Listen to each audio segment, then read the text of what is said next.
Good afternoon and welcome to another TABS webinar, the third annual TABS Analytic Beauty Study. I'm Dustin Dupas with TABS Analytics and I'll be today's moderator.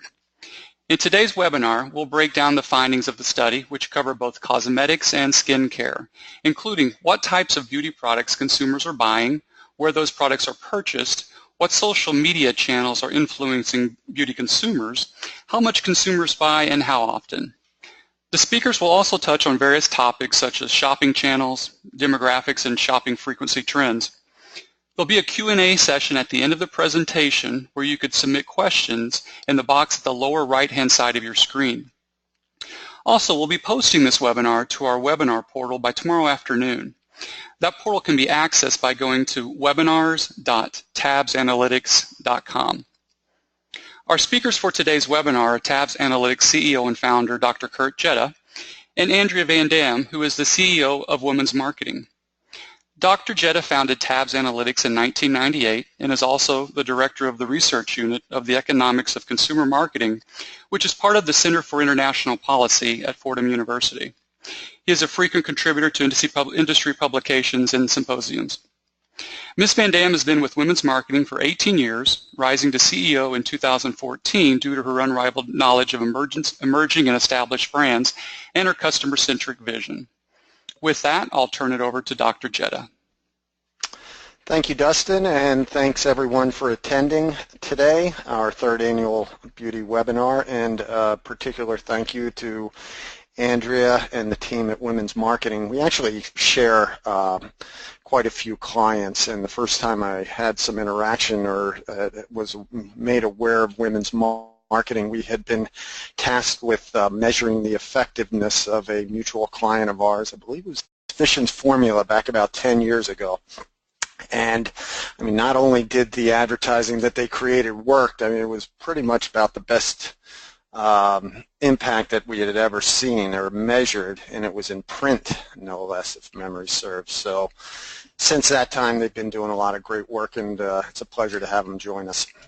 So today we're going to go through the survey of 1,000 women 18 to 75. That's typically how we do our industry studies, and we'll talk thoroughly about how that corroborates with other data sources we know to be true. And then just a side note down here, if you want to follow a live feed on Twitter, it's TABS WMI Beauty 2016. There's going to be a live feed on Twitter of all the various aspects of this webinar.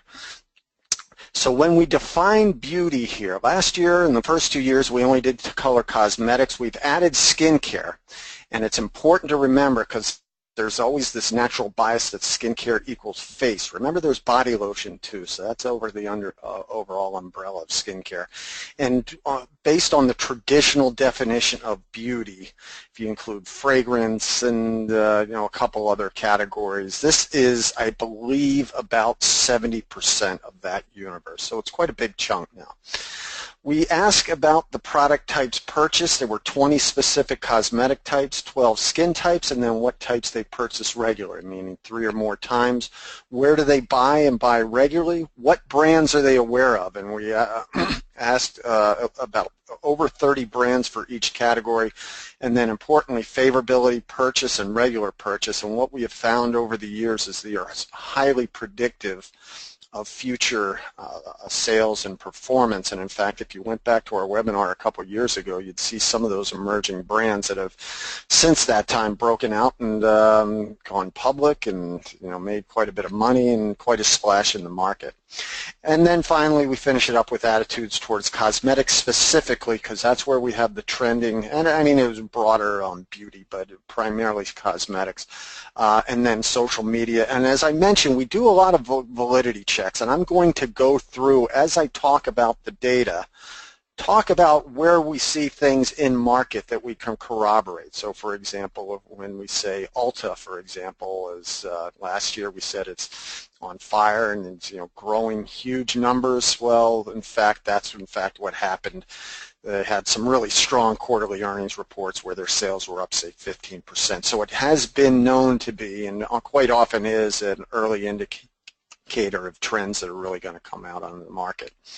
And as I mentioned, it's the question of who buys, what do they buy, where do they buy, why do they buy? I mean, that's the blocking and tackling. Every single brand manager, every single person in a sales and marketing function should be able to answer about your brand. And so the information that we have within this survey, we won't cover nearly, just a fraction of it, but we do have that data, and we can pretty much answer all of those questions about your particular brands or most of your brands. And then we look at year-over-year trends and behavior. So we won't have that trending for skincare because this is the first year, but we certainly will have it for cosmetics. And if you want to access any of the webinars, you can find them at webinars.tabsanalytics.com. You'll hear us talk about buyer groups, or what is a light or a medium or a heavy buyer, and we're defining it by the number of types that they report that they purchase at least once during the year.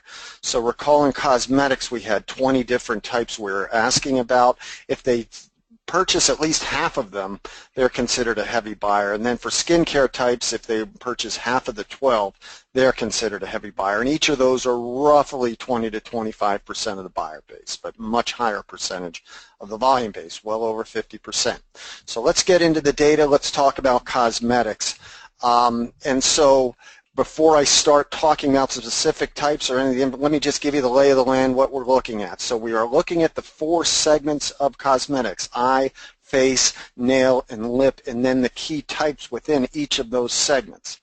The blue lines are the trends in penetration over the last 3 years we've done this study. So for example, mascara has gone from 61 to 66, now to 68 as far as penetration. And then regular purchasing, which again we're defining as 3 or more times a year, is in orange. So that's how we read this, so we get a good sense of momentum and trends, etc. Let me give you the macro conclusion first of all. So this is interesting. So the average number of types that they buy is growing and growing meaningfully. That's actually quite a big jump, 6.4 to 6.9. But what's also interesting is the number of types entering into some kind of regular regimen has not grown. So, and we're going to see this throughout the study. Women love to engage with this category, try things in the category, purchase things, but it really, the fight then comes down to what products, types, what brands get into their regular purchase routine. So the winners, who's gained? Well, mascara is on fire. I mean, it's always been the highest among all the types as far as penetration, but you really see that regular purchasing, despite the overall trend is flat in the regular purchase rates, they're the ones capturing the biggest gains in regular purchasing. And so you can go across and see eye in general is doing very well as far as purchasing, but as I keep going across, I see a lot of the orange being flat, and that's that kind of overall trend that we see. We also see that we've had a lot of year-over-year gains in face. But now what's declining? Well, we see nail, and 2 years ago, that was the big thing in the trade publications. Nail is hot. Retailers were expanding their assortment and kind of offering a whole bunch of different brands, and there was a lot of new trial. But based on what we're seeing on the regular purchasing, a lot of those new users, the category really didn't gain the traction among those new users, and consequently, both in a data-driven sense, so what we can read in the market, as well as corroborated through our research, shows some pretty substantial declines. Now, if you're a particular nail care vendor, don't get too freaked out by the magnitude of the declines, because what we did, and this is kind of an anomaly with the research, survey research, that it tends to pick up trends and accentuate them. In the real world, there's definitely a trend or a movement in that same direction, but not nearly as much. And so that Ulta example I just gave earlier was a perfect example. Our data showed that they had grown like 30% in buyer base, but the same store sales came out when they reported was about 15%. So that's the phenomenon we're looking at. And so we also see what percent don't purchase, so the overall level of engagement has gone up. The number of women in the category went from 86 down to 90, which is pretty good. So this is really a category that is up quite a bit. It is not. It is decelerated somewhat. So when you have a category that kind of continues to accelerate, you would expect to see some real strong, growth as well in the regular purchasing, which we haven't seen. But that's not to say it's still, a very healthy, very strong category. So who's buying them? Well, here we have the vaunted millennials. So you may have heard me talk before about how overrated millennials are. Well, if there any marketer that wants to get into the mind of millennials, they really have to look no further than beauty. I mean, this is the bellwether category on understanding their importance to a particular category, how they engage with the category, how they get their information, all types of things that Andrea will actually talk about in more detail as we go along. There's this interesting blogger that I follow quite a bit, the Ad Contrarian, and he, was always talking about the same thing, how millennials now are no different than the millennials of the past. People are always obsessed with youth. And I think he's 80% right. But he's a bit too reductionist on his evaluation, because the big difference on millennials now versus, say, the younger age target back in the, say 20 years ago, is the way they gain information. It's that whole technology aspect. Now, the reason why they tend to be very overrated, though, is there are just very, very few categories where they account for, the bulk of the volume or this meaningfully high skew. So that's why, there's quite a bit of ways to go in most categories on kind of getting in touch with the millennials, but here's a great test mark and a great way to learn. Another area that kind of goes hand in hand, because Hispanics skew younger, but there's even a sharper increase among heavy buying among Hispanics, and that a lot of that is brand driven. There's quite a few brands that have been really seen an upsurge, multiculturally positioned brand. And then with respect to income, we saw a reemergence of this pattern we saw 2 years ago, that the highest purchasing was done among actually these upscale but not totally affluent users. And what we're looking at here is what percent of this particular group are heavy buyers.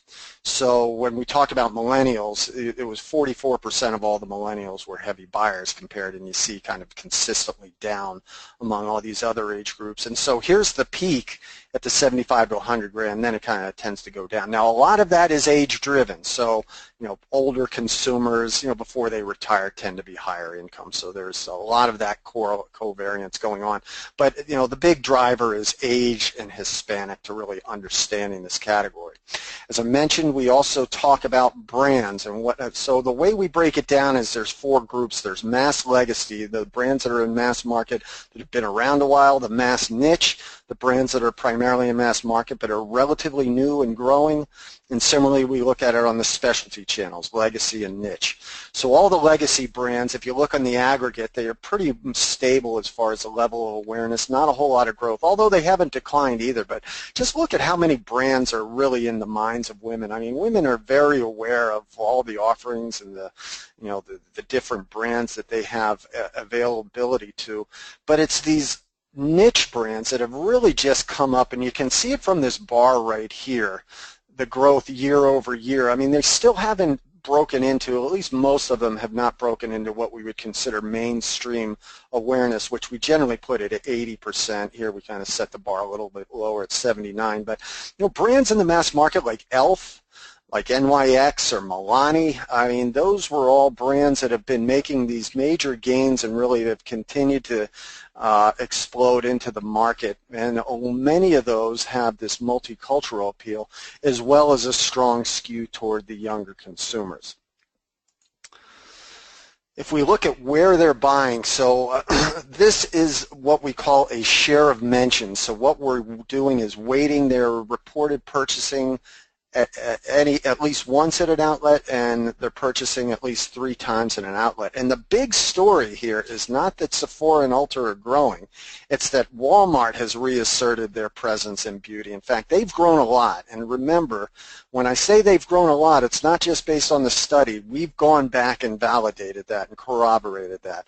And what they did can be directly attributed to the actions that they made based on some of those emerging brands. They really made the a pretty strong commitment to brands like Milani and Elf, and I believe Essie was part of that mix. Now, that's not to say they hurt the legacy brands, because from our review, they didn't. But you kind of forget that Walmart isn't beauty at all, and they really do have this ability when they set their mind to it. They really can push some pretty significant growth and volume. Who else is up and down? Well, Sephora is gaining primarily as a function of the Sephoras that are within JCPenney, and this is the first time we've broken that out, so we don't have a strong trending, but we do know they've been growing their stores. The decliners, Target, we've been reading probably, most of you have been reading about the struggles they've been having on store traffic, and so we see some declines there. CVS also have been having some front-end struggles that they haven't fully recovered from when they got rid of cigarettes. But the bigger issue is the declines in department stores. So now we saw a fairly significant uptick in department stores last year, a lot of it brand driven, but now across the board there's these declines. And so it's the chicken or the egg. Is cosmetics in department stores down because department stores are weak, or are department stores weak because something about the way this major traffic driving category is being handled? And I'll have something to say about that later on, but just a little tease there, because it's really kind of a key issue. So we asked for the first time this year about skincare, and here's the penetration and regular purchasing on all the various types of skincare, and just like cosmetics, it's actively purchased across a lot of these different types. And I'd like to really comment on some of the penetration buying rates. I'd like to have more comment on the penetration buying rates, but I'll be quite honest. I got nothing. I mean, I just, it's first year. We'll trend it. I mean, what do you want from me? I can't be a genius on everything here, for crying out loud. So let's keep going then. So who's buying it? And you see that, it's very similar, but not quite as accentuated on the demographic profile of cosmetics. So there tend to be less heavy buyers are coming from the younger age group, the 18 to 34, less of a skew toward Hispanics. You see 30%, and it was in the 40s, but certainly there is a skew there. We do see that effect of the skew toward that upscale but not totally affluent demographic. So it's kind of a as far as understanding the demographics, it's cosmetics light, let's put it. And we also have this interesting dynamic. Now, there just seems to be many more mass market brands available. And you do see, as we look at some of the market data, I mean, there's a pretty big difference in dynamics between face care and body lotion and body care. Body care tends to be very much more mass market, lower price type, less indulgent for the most part. I mean, there's a lot of new emerging brands that are kind of breaking that through. And the two of the big ones, really Olay and Neutrogena, as well as Aveeno, have really kind of come on board. Now, we also have purchasing and regular purchasing, but we don't have it in this study, just too much information to cover. But of course, if you want to engage after this call, then we're more than happy to talk about your particular brands. But here you see a pretty big difference in the favorability, although the awareness is all the same. I mean, and we've been able to correlate in the past how favorability does translate into better sales productivity. So if they're not highly favorable, that doesn't mean they're unfavorable. What this often sends, if I have a low score in some of these, that tends to mean maybe consumers are a bit neutral toward your brands. And so that's something that your brand, you would want to try and affect and move the needle forward a bit. So you see there's not a whole lot of brands on this list that even have low awareness, and there is that correlation between the more they know you and try you, the more they like you. So there's a lot of good products out there that women are trying. And here's the number of different brands that they're purchasing. So they're purchasing on average 6. That's a very high number. That number on cosmetics was much higher. I believe it was like 9 or something. I mean, really high numbers. So they're not only knowing about a lot of different brands, they're purchasing a lot of different brands. So we see that skincare is much more mass market oriented. Actually, I'm overstating much. They are more mass market oriented. So this number is 58% for skin, and this is percent of transactions. So share of mentions correlates highly to percent of transactions. And that number for cosmetics was 52. Now, this will be higher if we looked at it on a dollar basis because we know that specialty brands do better and have higher premiums in this, than mass market. One of the things I forgot to mention on cosmetics, so I'll make a note here, online was actually returned to growth. So we had done quite a few industry studies that showed online actually dipped. So not only cosmetics last year, but it was grocery and vitamins. This year it's returned to growth. It's about 9% of transactions in both skin and cosmetics. So that places it roughly 10% of the market. So that's a meaningful contribution. And those of you that followed my grocery webinar last month know that I just absolutely was big time down on online grocery, but also said, hey, there are some segments and categories that do very well online. This is one of them. And in fact, this online within specialty is the only specialty outlet that actually held their share between the two categories. All the others were lower development in skincare than they were in cosmetics, but still the players, the relative sizes stayed the same. Ulta is still a big player, Sephora, etc. Then we ask about beauty attitudes. So we've asked it for 3 years. We're just looking at 2 years worth of data and just kind of trying to get into buyers' heads. And we asked them which of these do they agree strongly with. Well, I mean, you can be all exotic and engaging as you want with your brands, but it's still the good deals that are driving the primary preference. And as we'll see, that's even true among heavy buyers. But you see over half say they like to go to stores that have good deals.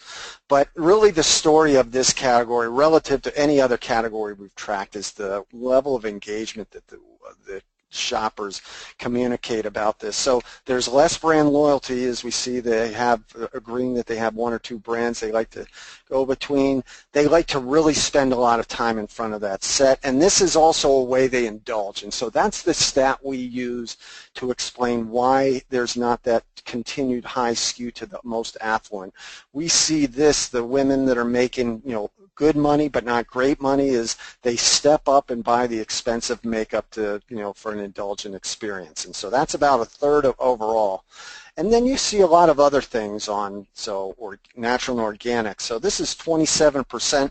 And if the election this past week taught us anything, it's, as marketers, it's that we need to get out of our bubble a little bit and understand the mass market and what constitutes a mass market opportunity as well as a solid niche opportunity. And I would put, and now that said, I would put natural and organics as that solid niche, but this is a much higher level of engagement and involvement than pretty much any other CPG category we've looked at.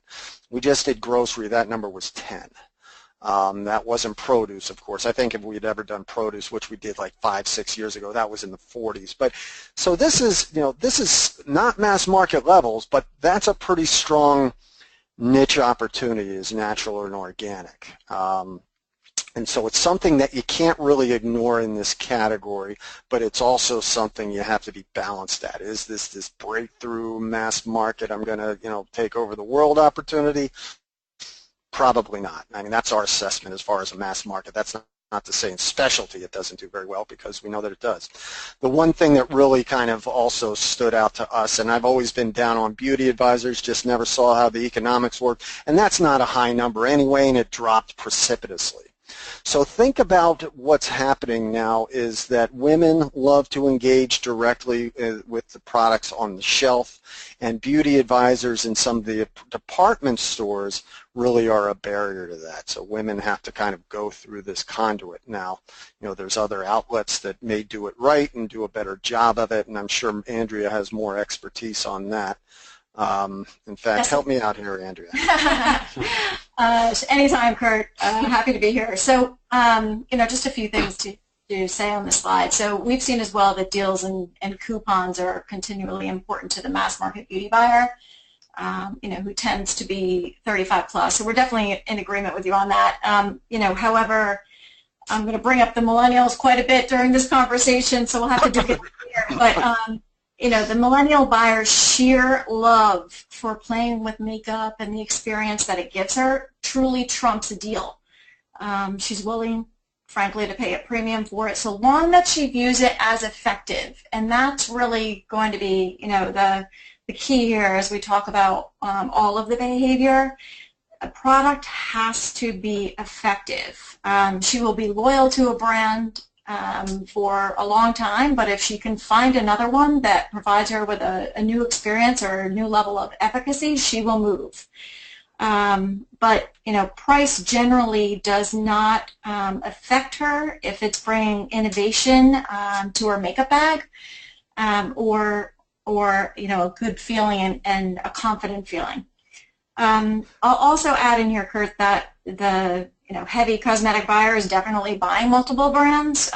She can't help herself. She loves makeup. She loves innovation. She's incredibly passionate about it.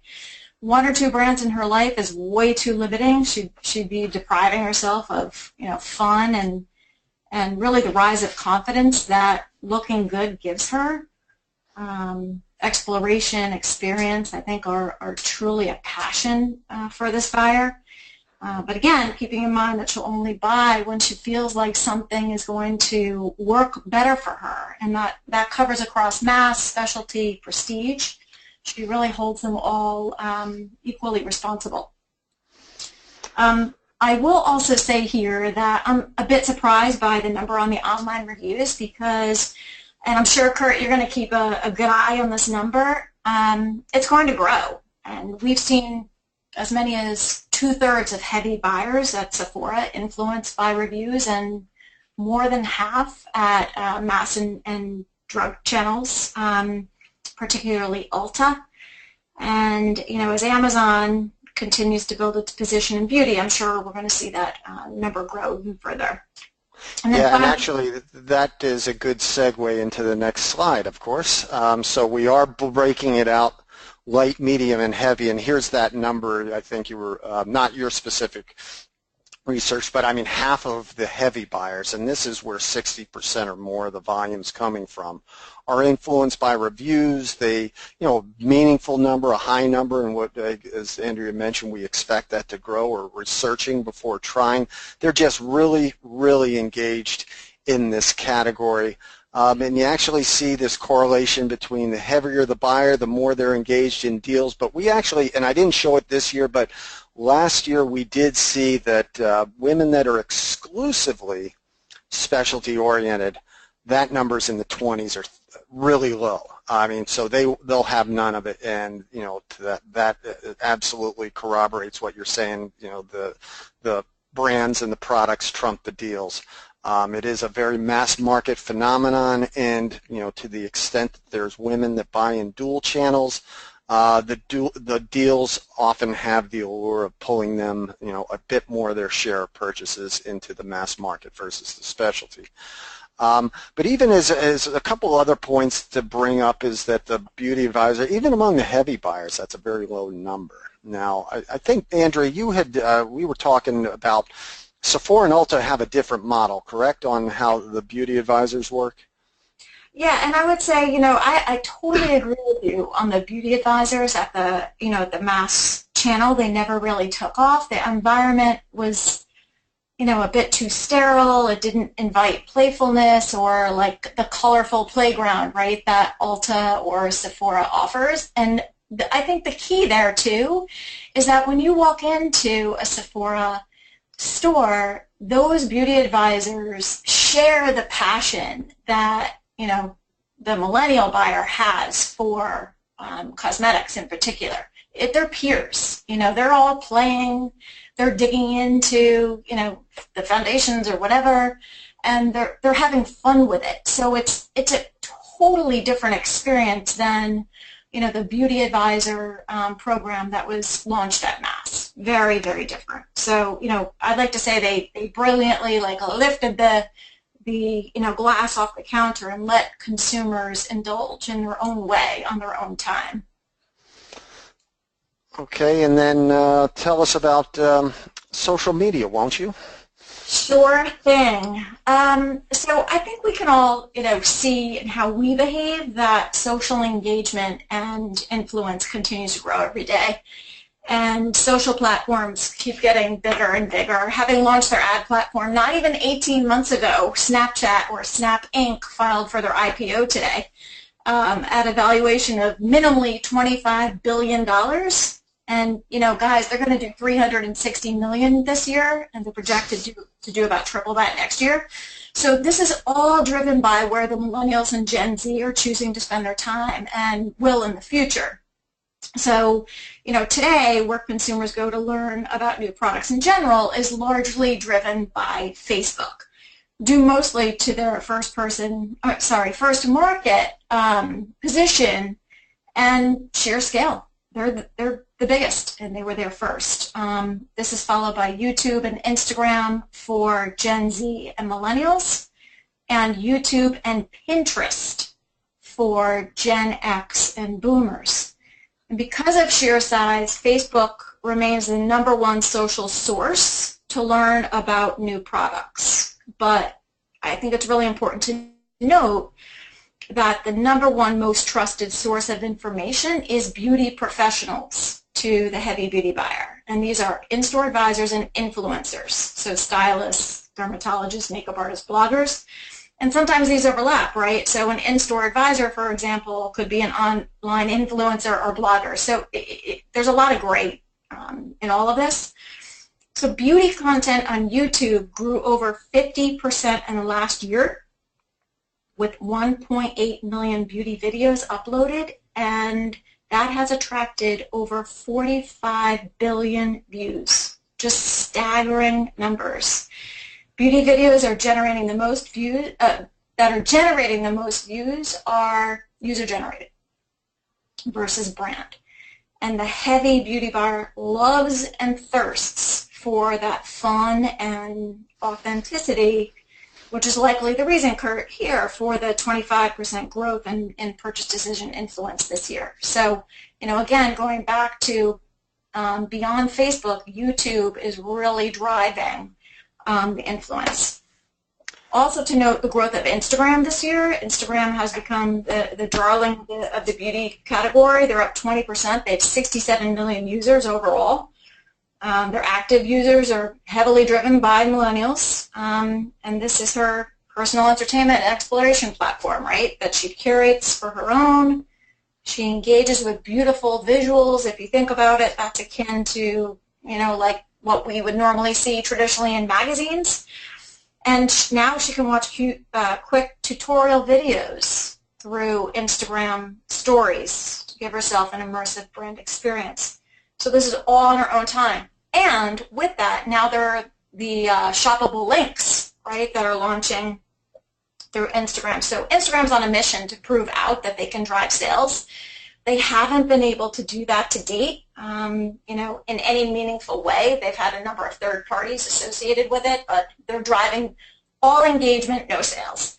Facebook has been driving meaningful sales, in the most meaningful sales in social to date. So, Kurt, I would probably predict that your online sales number for 2017 is going to grow significantly as we all embrace social buying through social. The one thing, a couple of things, I just was interested to see how Twitter is the only platform to decline, and that's consistent with their general, general weakness, corporately. But I've always, and I'm a heavy Twitter user, but I always felt it was somewhat of a pithocracy, meaning, the status and following accrues to those that have the highest ability to come up with pithy and humorous little comments, which unfortunately I usually don't. So we've had that issue there. Look, it's an Instagram, Snapchat, YouTube world. I mean, I look at those as Indie Nation, where the coolest brands and the coolest kids on the block, play and get noticed. The scale and engagement of those platforms are really where brand awareness begins today in beauty, and where influencers of every shape and form are. And that's a whole nother, topic of its own. But, everybody wants to be the next Too Faced or Becca or NYX.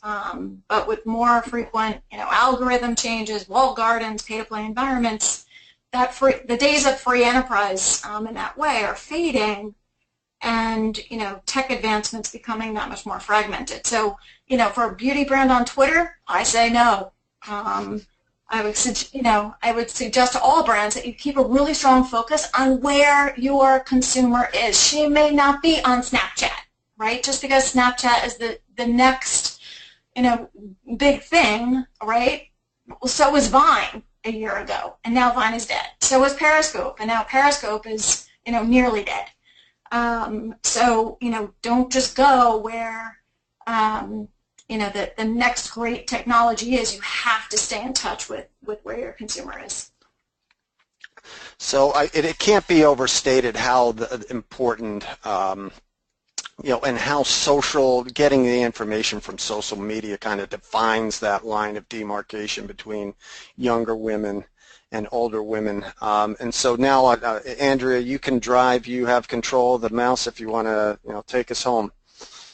Yeah, sure. The one thing I will say just on social again is that, if you think about it, again, the visual effectiveness of the how-to makeup demonstration by the girl next door, that's incredibly powerful. And that transformation, right, that any woman can see truly empowers millions of women to feel that they can achieve that look too. And, I would just continue to use the word empowering, because I think that that's what is really driving this change in the market. If you think about contouring, draping, strobing, baking, color correcting, all of those trends that came out, they were all fueled by millennial engagement of bloggers and YouTube influencers. They created real-life, on-demand, infomercial-like reviews and experiences, without ever pressuring anyone to click to buy. And I think that that's made a tremendous impact on, the key influencers today in beauty. So this next slide, the retail store shopper, is one of my favorite slides, I have to say. This is a breakdown of buyer behavior across department stores, Sephora, Ulta, and mass channel. And, I feel like we've covered a good part of this, but, the key takeaway here is that millennials embrace Sephora like no other group. And, women 35 plus are continuing to mix with the mass and class approach. And top sources of information for these channels are overwhelmingly consistent with online reviews and word of mouth from family and friends. And the net here is that if a product delivers on the promise that that beauty consumer is led to believe is a reality, then she will transact. If not, she moves on to something that will, and she will not look back. There are so many choices today. So authenticity and transparency are really critical. And, brands, as much as they have to inspire, most importantly, they really have to work.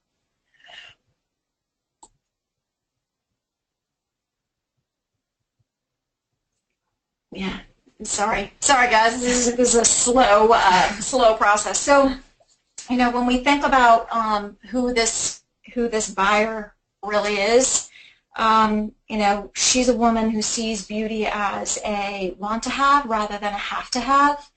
She has a clear passion for all things beauty, whether mass or prestige, and she looks for the most effective product. She loves to try and experiment. She spent as much as she possibly can afford on beauty.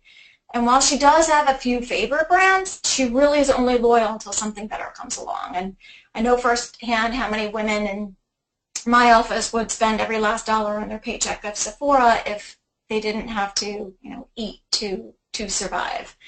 The average beauty shopper is getting information from 6 different sources, which frankly that varies according to the type of beauty product that we're talking about. There's so much fragmentation here. Beauty professionals and online reviews are the greatest overall influencers. We talk a lot about social media, but there's a good segment of the market that's still not influenced by social. Definitely the millennials. Everybody else not quite there yet. 86% of all women notice trends in beauty. More than half actively seek information about that trend. Look, there's never been a more exciting time for beauty. There's never been more consumption. Beauty is the fastest growing industry over the last 5 years, adding $1 billion a year. It's staggering. It's super exciting, right?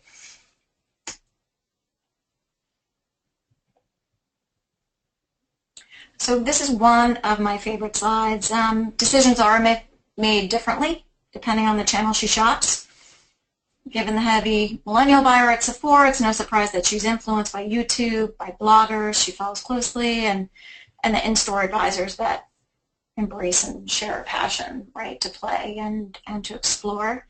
She's greatly influenced by group chatter about her brand, and she celebrates her purchases with the world. She wants everyone to know what she just bought. The department store buyer tends to be more traditional in what influences her decisions. Her trusted magazine editors, who honestly were the original influencers of this generation of shoppers, and in-store signage, right? So she's completely influenced by that special offer or that gift with purchase when she walks into that store. She's driving to one counter, but an offer on a sign could drive her to another. So she's focused on efficacy and deals and special offers. And then over to the mass and drug buyer who loves beauty too, but she has other priorities that she also has to deal with in life, and she prefers to be a bit more internally active, I would say, in her approach to researching and deciding what to buy. And she's also driven to making decisions at the shelf by deals and offers.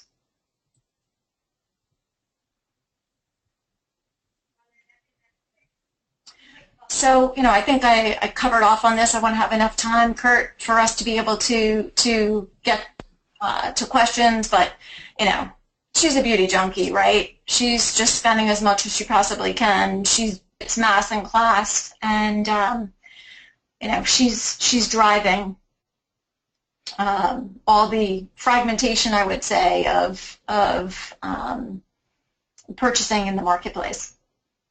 Well, it's also I talked quite a few times during the presentation on corroborating things that we find with other sources. So it's always good to have multiple sources, pretty much aligning, and then we can be more confident in the decisions we make and the actions we take to support the business and support our brands.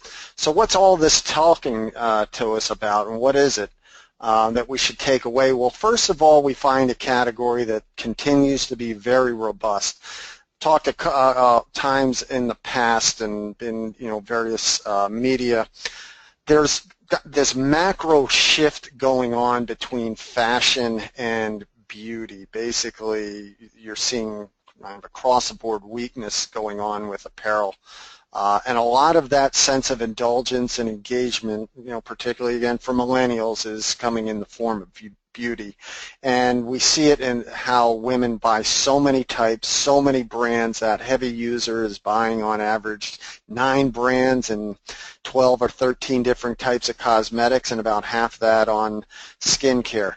And it's millennials and Hispanics fueling the category growth. And skincare is very similar to cosmetics. We've spent most of the time talking cosmetics, but you should really think about skincare in the same space, except it's a bit more mass market oriented, but it still has a very, very big business. Well over 40% of its sales are going on in specialties, so that's not to minimize the importance of indulgence and premium, and all of those things we've talked about the apply to skincare as well.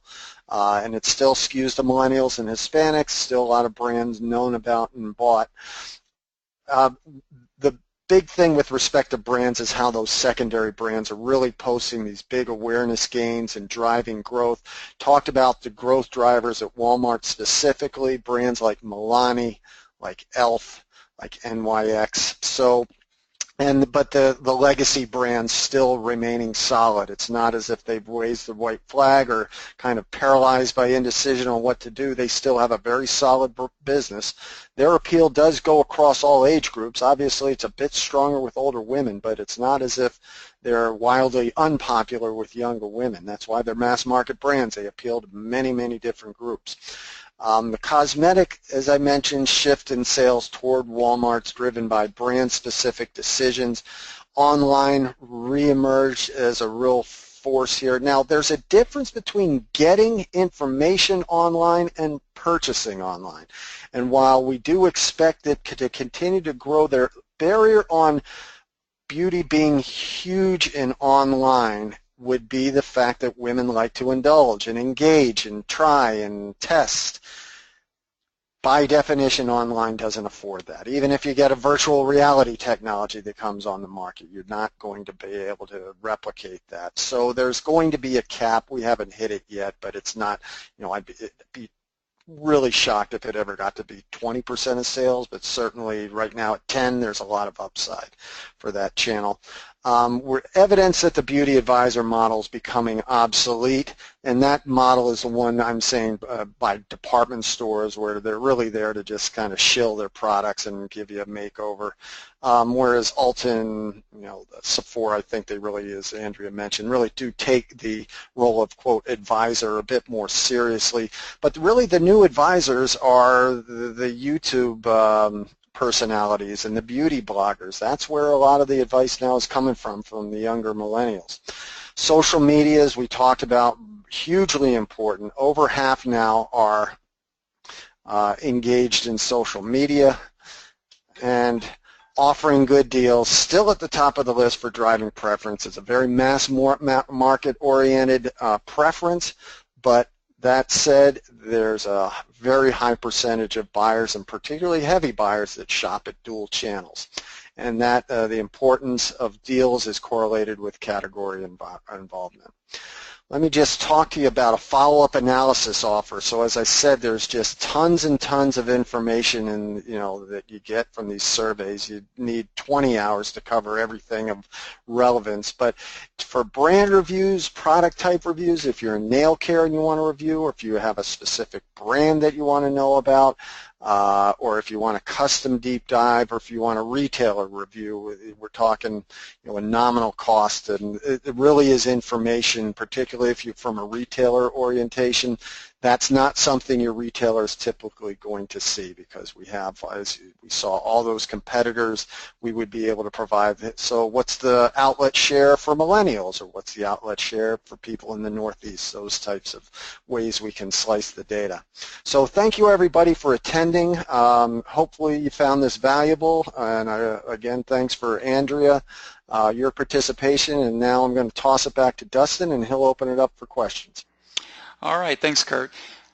As I said earlier, down on the bottom right side of the screen, we have a question box that you could submit, and we do have a few questions right now.